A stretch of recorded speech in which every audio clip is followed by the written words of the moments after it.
ગવર્મેન્ટના rules મુજબ એક આધાર card ઉપર 10 સિમ કાર્ડ પ્રોવાઈડ થઈ શકે છે.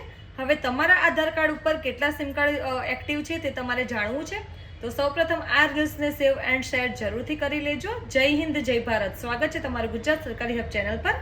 તમારા આધાર કાર્ડ ઉપરથી કેટલા સિમ કાર્ડ અને કયા નંબરના સિમ કાર્ડ હાલમાં એક્ટિવ છે તે તમારે જાણવું છે. તો સૌપ્રથમ ગૂગલમાં જઈને તમારે સંચાર સાથી સર્ચ કરવાનું રહેશે, એટલે તમારી સામે આ રીતનું એક પેજ આવી જશે. અહીંયા ફર્સ્ટ લિંક ઉપર તમારે ક્લિક કરવાનું છે.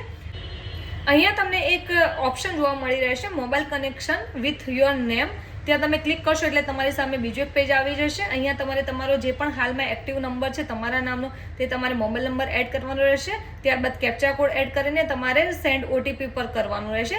ઓટીપી જે પણ આવે તે તમારે અહીંયા એડ કરીને વેરિફિકેશન કરવાનું રહેશે. આટલું કરશો એટલે તમારી સામે તમારા આધાર કાર્ડથી જેટલા પણ નંબર હાલમાં એક્ટિવ છે, જેટલા પણ સિમ કાર્ડ છે તે તમારી સામે લિસ્ટ આવી જશે.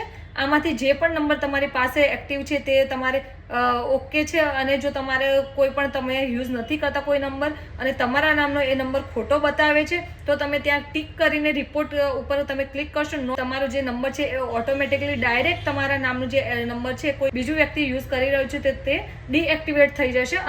તો આ રીતે તમે પણ ચેક કરી લો કે તમારા નામ ઉપર કેટલા સિમ કાર્ડ યુઝ થઈ રહ્યા છે. તો આ રીલ્સને તમારા ફ્રેન્ડ્સ એન્ડ ફેમિલી સાથે જરૂરથી શેર કરજો. સાથે જ આવી વધુ માહિતી જાણવા માટે અમારી ચેનલ ગુજરાત સરકારી like, follow, share and subscribe કરવાનું ભૂલશો નહીં.